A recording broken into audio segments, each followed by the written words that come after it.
Shalom Bapak Ibu yang diberkati oleh Tuhan kita Yesus Kristus. Salam jumpa kembali dengan kabar baik dari Ebenezer. Dan di saat ini kita akan kembali disapa oleh kebenaran firman Allah. Untuk itu mari kita berdoa. Tuhan Yesus yang baik, saat ini hati, pikiran, dan kehidupan kami telah siap disapa oleh kebenaran firman-Mu. Amin. Bapak Ibu yang diberkati dan dikasihi oleh Tuhan kita Yesus Kristus, pembacaan firman kita saat ini terdapat pada kitab Lukas pasal yang ke-13, ayatnya yang ke-6 hingga ayatnya yang ke-9. Firman Tuhan berkata, perumpamaan tentang pohon ara yang tidak berbuah. Lalu Yesus mengatakan perumpamaan ini. Seorang mempunyai pohon ara yang tumbuh di kebun anggurnya, dan ia datang untuk mencari buah pada pohon itu, tetapi ia tidak menemukannya. Lalu ia berkata kepada pengurus kebun anggur itu, "Sudah 3 tahun aku datang mencari buah pada pohon ara ini, dan aku tidak menemukannya. Tebanglah pohon ini. Untuk apa ia hidup di tanah ini dengan percuma?" Jawab orang itu, "Tuan, biarkanlah dia tumbuh tahun ini lagi. Aku akan mencangkul tanah sekelilingnya dan memberi pupuk kepadanya. Mungkin tahun depan ia berbuah. Jika tidak, tebanglah dia."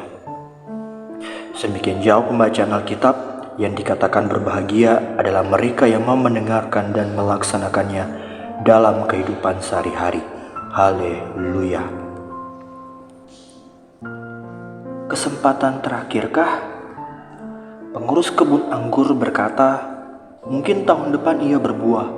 Jika tidak, tebanglah dia."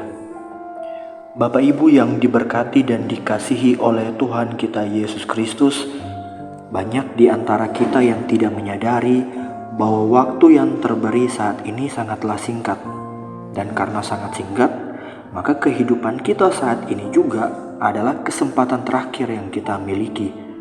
Tuhan Yesus melalui perumpamaan pohon ara yang tidak berbuah mau menguatkan pesan ini.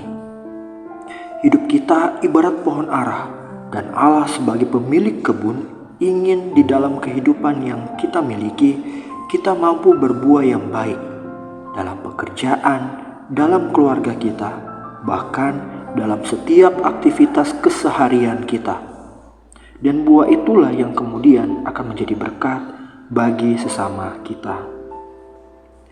Tapi ketika kesempatan terakhir sudah terberi, pohon ara itu tidak berbuah, maka yang terjadi adalah pohon ara itu harus ditebang.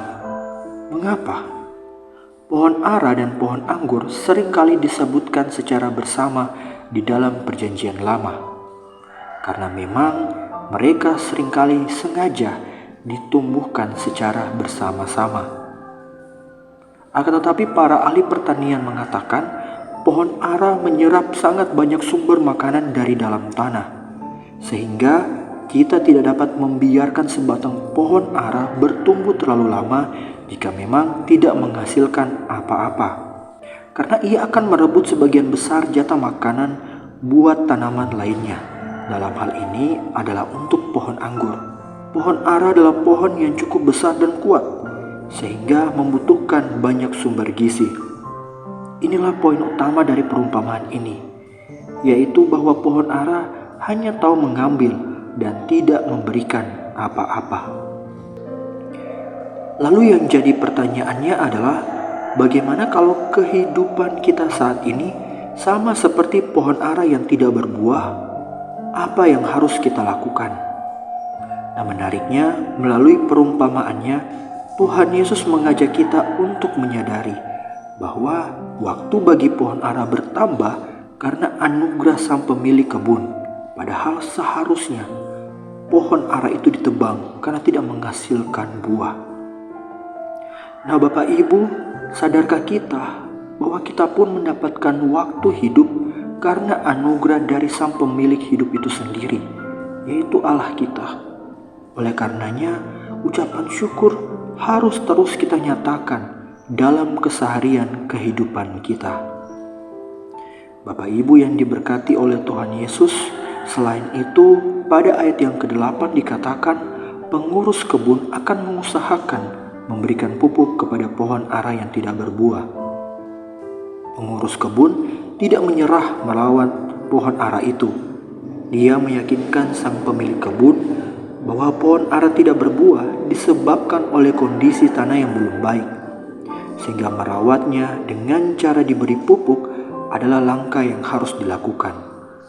Sebuah pesan kepada kita orang percaya untuk memelihara serta merawat kehidupan percaya kita. Kekuatan, kesehatan, dan kehidupan yang kita miliki adalah anugerah dari Allah. Oleh karenanya, sudah tanggung jawab kita untuk merawatnya. Dengan bertobat dan mengakui semua kesalahan adalah langkah awal merawat kehidupan kita. Pertobatan akan menuntun setiap kita dengan jujur mengakui bahwa masih banyak kekurangan dan kelemahan kita di hadapan Tuhan. Dan pertobatan itu akan membuat kita sadar bahwa hari-hari yang masih diberi Tuhan kepada kita adalah sebuah kesempatan terbatas agar kita terus membarui diri sama seperti yang dikehendaki oleh Tuhan. Lagi pula, batas waktu yang dimiliki oleh pohon ara hanya 1 tahun, bukan? Nah, Bapak Ibu yang diberkati oleh Tuhan kita Yesus Kristus, karena itu marilah kita di saat ini menyadari kehidupan kita, terbuka di hadapannya, dan mengakui segala kesalahan kita. Selagi masih ada kesempatan terbatas yang terberi bagi kita. Dan relakanlah diri kita yang telah bertobat ini dibentuk oleh Allah sesuai dengan keinginannya, agar melalui kehidupan kita namanya saja yang terus dipermuliakan. Amin. Bapak Ibu yang diberkati dan dikasihi oleh Tuhan kita Yesus Kristus, mari kita berdoa. Di saat ini ya Bapa, kami membuka seluruh kehidupan kami hanya kepadamu. Ampunilah segala dosa yang telah kami perbuat, dan pakailah kehidupan kami hanya untuk memuji serta membesarkan nama-Mu. Amin.